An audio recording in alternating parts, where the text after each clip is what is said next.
Jadi himpunan semesta itu adalah himpunan yang menjadi semesta pembicaraan gitu.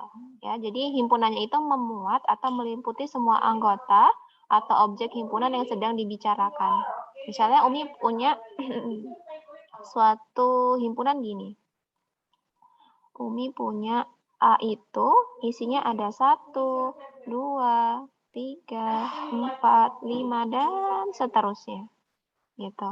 Nah, tadi kan himpunan semesta di sini dibilang kalau dilambangkan dengan S ya. Nah, jadi di sini kita bisa katakan kalau himpunan semesta dari himpunan A ini adalah bilangan asli, himpunan bilangan asli. Kenapa? Karena di sini bisa kita lihat dia dimulai dari bilangan 1 gitu ya. Kemudian dia nggak tahu nih sampai berapa batasnya gitu kan, berarti banyak sekali gitu. Nah, bilangan yang dimulai dari 1 itu kan bilangan asli, maka kita bisa katakan untuk membicarakan himpunan ini, kita bisa sebut sebagai bilangan asli untuk semestanya, gitu. Atau misal Umi punya himpunan B seperti ini. Ya, misalnya Umi punya himpunan B. Himpunan B ini Umi punya anggotanya itu ada kambing misalnya. Kemudian ada kucing, kemudian ada kelinci misalnya. Nah, di sini kita bisa sebutkan kalau himpunan semestanya itu siapa kira-kira Solihah? Kambing, kucing, kelinci. Mereka hewan yang apa? Hewan Hewan yang berkaki Yang berkaki 4. Betul berkaki sekali. 4. Sip, bijak. Yang berkaki 4 gitu ya. Masya Allah. Nah, gini jadinya ya. Nah, jadi gitu. Jadi ketika kita punya suatu himpunan, kita bisa mengatakan dia untuk himpunan semestanya itu seperti ini gitu. Jadi kalau misalnya kita bilang himpunan semestanya seperti ini, ketika kita membicarakan hewan yang lain, itu kita udah paham gitu. Oh, ada kambing, kucing, kelinci, misalnya nanti ada sapi dan seterusnya. Oh, itu masih masuk dalam hewan yang berkaki 4 gitu. Kalau misalnya kita nanti ini dilanjutkan 6, 7, 8, 9, 10, itu masih masuk juga dalam semesta pembicaraan bilangan asli. Gitu ya. Kemudian kita lanjut ke diagram Venn. Nah, diagram Venn. Kenapa dinamakan diagram Venn? Karena dia menemukan Pak Venn gitu ya. Diagram Venn ini digunakan untuk menyatakan himpunan dalam bentuk gambar. Nah, gambarnya seperti apa? Nah, ini gambarnya. Jadi ada persegi panjang ya, kemudian di dalamnya itu ada bulatan-bulatan. Bulatan-bulatan ini melambangkan kalau dia ini himpunan ya. Oh, di sini ada himpunan A gitu ya. Kemudian di ujung sini ada S-nya. Berarti di sini semestanya gitu. Ya. Jadi gini. Pertama itu kita gambarkan dulu persegi panjangnya ini, Nak. Kemudian kita taruh di ujung kiri atas ini ada S. Ini maksudnya semesta. Jadi semua yang di dalam persegi panjang ini itu himpunan semestanya sama. Coba kalau misalnya Umi tanya, ada Pontianak, Palangkaraya, Tanjung Selor, dan seterusnya, kira-kira kalian bisa mengatakan himpunan semestanya itu himpunan apa, Solihah?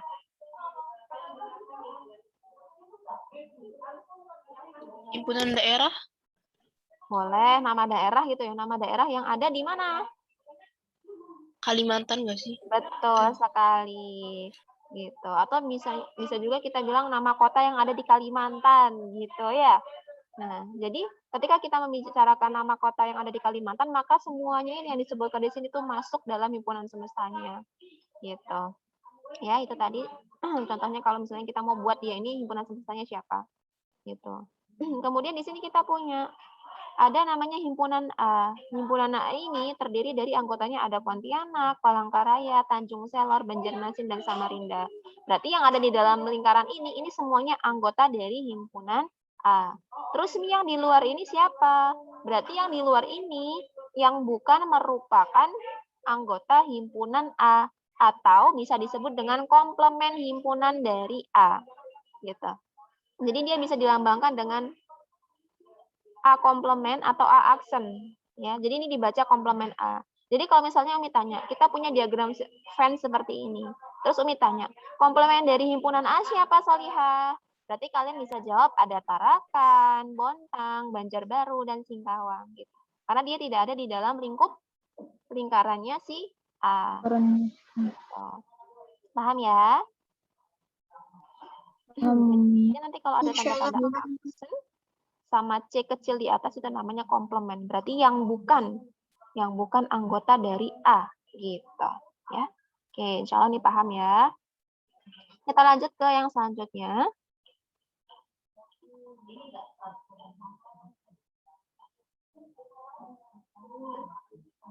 Sekarang kita bahas tentang himpunan bagian dan himpunan kuasa.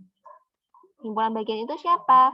Jadi suatu himpunan menjadi himpunan bagian dari himpunan yang lain, yaitu jika A himpunan bagian dari B, jika semua anggotanya A itu menjadi anggota B, dan ada anggota B yang tidak menjadi anggota A. Maksudnya gimana ya? Masih bingung pasti ya? Kemudian, ketika kita menyebutkan himpunan bagian itu bisa disebut juga dengan subset. Nah, jadi kalau kedengar bahasa-bahasa subset, ini sama aja dengan menyebutkan himpunan bagian gitu. Nah, dilambangkannya dengan lambang ini. Jadi kalau nanti kalian ketemu dengan yang seperti ini, berarti ini yang ditanyakan adalah himpunan bagian A itu adalah himpunan bagian dari B. Gitu. Ya, kalau bukan himpunan bagian berarti dilambangkannya dengan seperti ini. Contohnya gini, Umi punya himpunan A misalnya. Himpunan A itu ada anggotanya A sama B misalnya. Kemudian ada himpunan B, anggotanya ada A, B, C, D misalnya. Kemudian Umi punya himpunan C, itu anggotanya ada E, F, G misalnya. Nah, gitu ya. Nah, berarti di sini kita bisa mengatakan kalau A itu merupakan himpunan bagian dari B, C itu bukan merupakan himpunan bagian dari B. Gitu. Perhatikan di sini, kenapa kita bilang kalau A itu himpunan bagian dari B? Karena di sini anggotanya A itu ada juga di B. Maka kenapa kita bilang dia itu merupakan himpunan bagian dari B. Gitu ya. Kemudian kenapa kok C itu dibilang bukan himpunan bagian dari B? Karena di sini kalau kita lihat EFGH ini tidak ada sama sekali di B, maka dia bukan merupakan himpunan bagian dari B. Gitu. Bisa dipahami Solihah penjelasan Umi terkait himpunan bagian? Ayo, bisa Umi. dipahami, Umi. Insya Allah paham ya. Kemudian yang selanjutnya, sebentar.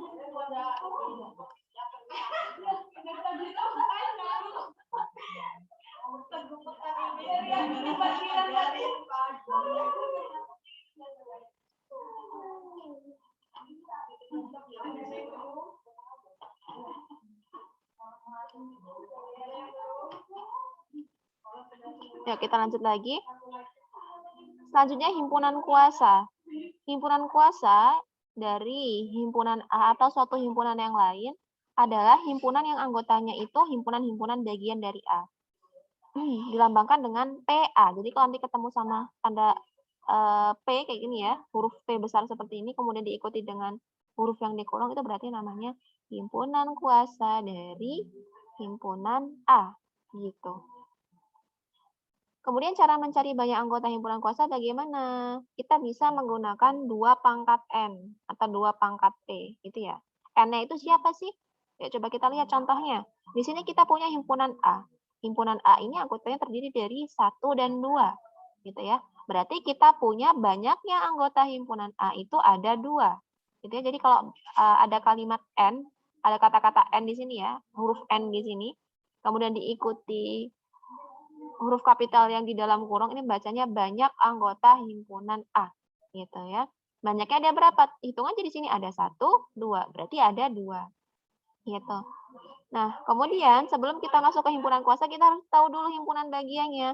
Karena tadi anggota himpunan kuasa itu adalah himpunan-himpunan bagian dari A. Maka kita harus mendaftar dulu ada siapa saja himpunan bagiannya.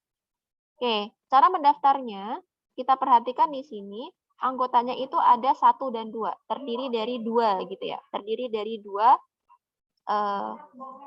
anggota gitu. Nah, kalau misalnya nanti kalian di soal itu ditanya banyaknya himpunan bagian gitu ya, banyaknya himpunan bagian, banyaknya himpunan bagian dari A. Kalian bisa menggunakan rumus ini juga, Nak. Jadi rumus ini tidak hanya di himpunan kuasa, tapi di himpunan bagian pun sama. Karena apa? Karena anggotanya si himpunan kuasa itu ya himpunan bagian itu tadi, gitu ya. Jadi kita bisa pakai 2 pangkat N. N-nya siapa? N-nya itu dari sini, Solihah. Nah, dari sini. Ini N-nya. Jadi banyaknya anggota itu yang sebagai pangkatnya. Berarti kita punya 2 pangkat 3. 2 pangkat 2 ya. 3 dari mana, Umi? 2 pangkat 2. Ya, berarti hasilnya adalah 4. Nah, jadi nanti kalau kita mendaftar, himpunan bagian itu pasti juga ada 4. Nih, kita daftar ya di sini. Pertama, yang kita tuliskan itu ada yang cuma kurung kurawal aja. Maksudnya kurung kurawal itu apa? Himpunan kosong. Waktu itu kita sudah kosong. betul belajar ya, tanda seperti ini melambangkan himpunan kosong. Jadi yang pertama kita daftar, himpunan bagiannya itu ada yang namanya himpunan kosong. Kalau sudah kita daftar, himpunan yang anggotanya itu ada 1. Berarti kita punya 1, ya himpunan 1, kemudian himpunan 2, gitu. Ya. Kemudian yang selanjutnya kita punya himpunan 1 dan 2. Ya, karena tadi kita mendaftar yang anggotanya 1 itu udah habis kan ya, cuma 1 sama 2. Yang selanjutnya kita daftar yang anggota himpunannya itu ada 2. Berarti kan 1, 2. Selesai. Ini paling banyak, paling mentok. Sesuai sama yang tadi ada di himpunan yang diketahui. Berarti kita cek di sini ada beneran 4 nggak? 1, 2, 3, 4. Oh, sesuai. Ternyata dia ada 4. Gitu. Itu himpunan bagiannya. Kalau himpunan kuasa bagaimana, Umi? Himpunan kuasa itu mudah banget, Solihah. Kalau kalian udah tahu anggotanya dari himpunan bagiannya itu, kalian tinggal ceburin aja si himpunan bagian ini ke himpunan kuasa. Tinggal tambahin di depan sama di belakangnya itu tanda kurung kurawal lagi. Gitu. Jadi dipisahkan himpunan bagiannya dengan koma, kemudian tambahin kurung kurawal di depan sama di belakang. Bisa dipahami, Solihah? Insya Allah bisa dipahami. Insya Allah paham, Mami. Ya, alhamdulillah. Ya, kalau sudah paham, kita lanjut lagi.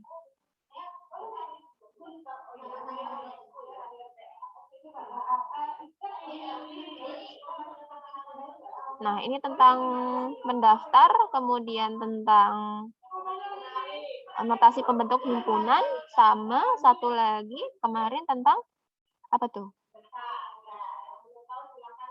Satunya lagi apa? Dengan kata-kata ya. Ini sudah pernah kita pelajari di pertemuan sebelumnya. Sudah jadi tugas kalian juga. Nanti boleh kalian baca-baca saja ya. Jadi kita sekarang lanjut ke pembahasan selanjutnya. Kita akan bahas tentang operasi 2 himpunan, kemudian sifat-sifat operasi himpunan, dan kemudian hubungan 2 himpunan. Kita lebih ke poin pertama dan poin ketiga. Nanti poin kedua kalian boleh baca. Ya, ketika Umi sudah kirimkan PPT-nya. Gitu. Yang pertama, kita akan bahas tentang operasi himpunan. Ternyata di himpunan itu juga ada operasi, tidak hanya di bilangan bulat ya. Ada juga nih di operasi. Di himpunan itu namanya operasi. Gitu. Jadi seperti apa operasi di 2 himpunan? Itu ada gabungan, ada irisan, ada selisih. Nah, gabungan itu yang seperti apa, Umi? Gabungan itu dari 2 buah himpunan, misalnya dari himpunan P dan Q, adalah himpunan yang anggotanya merupakan anggota P atau anggota Q. Jadi nanti kalau kalian ketemu kata-kata atau, ya, itu kalian jangan bingung.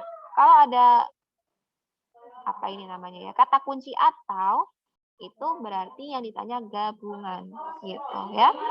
Gabungan himpunan P dan Q itu dilambangkan dengan nih, tandanya seperti huruf U ya, gabung. U ada U-nya, berarti lambangnya seperti huruf U. Gitu ingatnya ya. Jadi kalau ketemu yang kayak gini jangan pusing-pusing, ingat aja kalau gabungan itu ada U-nya. Oh, berarti tandanya kayak huruf U untuk gabungan gitu ya. Nah, ini dibaca P gabungan Q. Gitu. Nah, ini hanya notasi pembentuk himpunannya saja. Kemudian irisan. Oh ya, sebelum bahas tentang irisan, kita lihat dulu nih, kalau di diagram Venn, ternyata yang dimaksud dengan gabungan itu adalah semua yang ada di dalam himpunan P dan di himpunan Q. Jadi ini nih yang diarsir abu-abu, itu adalah anggota dari gabungan P dan Q. Gitu. Jadi kalau nanti misalnya ada diagram Venn, kalian nggak bingung nentuin mana himpunannya. yang merupakan gabungan. Gitu ya anggotanya. Oke, sekarang irisan. Irisan itu siapa? Irisan himpunan P dan Q adalah himpunan semua anggota persekutuan. Bersekutu. Kalau bersekutu itu berarti bareng-bareng, samaan. Gitu, ya. Persekutuan dari himpunan P dan Q. Irisan himpunan P dan Q, nih ada kata-kata dan. Kalau tadi di gabungan itu atau, kalau di irisan itu dan. Gitu. Nah, lambangnya kalau tadi kayak huruf U, di irisan dia kebalikannya. Kayak huruf N. Irisan. N, ada N-nya. Dia lambangnya kayak huruf N kalau irisan. Ya. Nah, ini dibaca P irisan Q. Gitu. Kalau didiagramkan seperti apa? Nah, seperti ini Solihah. Lihat yang ada warna abu-abunya. Dia yang gandengan itulah yang merupakan irisannya. Gitu. Jadi kalau ada diagram Venn, kalian ditanya irisan, misalnya di sini ada bilangan 5 sama 6. Ya udah berarti ini irisannya. Gitu. 5 sama 6 itu irisannya. Gitu. Ya. Itu untuk irisan. Kemudian selisih. Kalau selisih yang seperti apa, Umi? Selisih atau komplement relatif I terhadap P, ya. Jadi ada bahasa selisih. Nah, selisih ini disebut juga sebagai komplement relatif I terhadap P. Gitu. Adalah himpunan semua anggota himpunan P yang bukan anggota Q. Berarti ada di P, nggak ada di Q. Gitu ya. Selisih himpunan Q dari P dilambangkan dengan P min Q. Jadi kalau di pengurangan selisih itu, kalau ada bahasa-bahasa himpunan Q dari P, itu bukan Q dikurangi P, tapi kebalikannya, P dikurang Q. Ya. Makanya dulu kalau kalian belajar di operasi bilangan bulat, itu sebenarnya kalau misalkan ditanya, kurangkan, misalnya ya, kurangkan 24 dari 64. Berarti itu bukan 24 dikurangi 64, tapi 64-nya yang dikurangi 24. Gitu. Ya. Ini kalau di operasi bilangan bulat. Sama, di himpunan juga gitu teorinya. Gitu ya. Nah, diagram V-nya seperti apa, Umi? Supaya kalian nggak bingung. Tadi kan kalau gabungan semuanya, kalau irisan itu yang gandengan aja, kalau yang selisih, itu seperti ini, Solihah. Di sini aja ya, di sebelah sini. Nah, gini dia.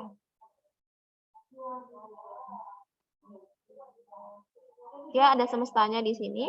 Kemudian, dia ada himpunan P dan Q, sama.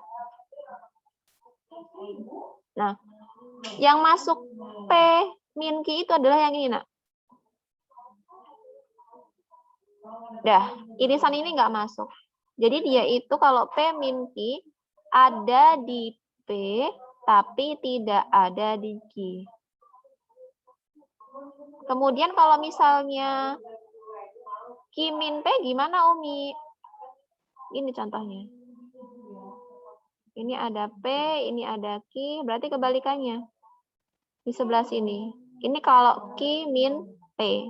Ada di Q tapi nggak ada di P. Gitu. Ya. Bisa dipahami, Solihah? Insya Allah bisa dipahami. Alhamdulillah. Good job. Kita lanjut lagi kalau sudah bisa dipahami.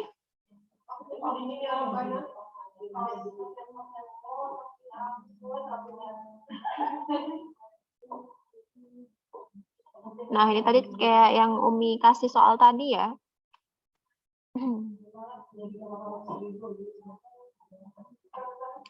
Nah, kalau ada gabungan, ada A gabungan B. Ini kan gabungan, ini tadi irisan, ini selisih gitu ya. Kalau gabungan, berarti kalian menggabungkan antara himpunan A dan himpunan B. Tapi, yang sama cukup ditulis satu kali. Misalnya di sini kan ada 2, 4, 4, 6, 6. Kan sama. Nah, ditulisnya cuma cukup sekali nih. 4, 6, cuma cukup sekali. 12-nya juga cuma sekali. Gitu. Yang lainnya tinggal dimasukkan juga.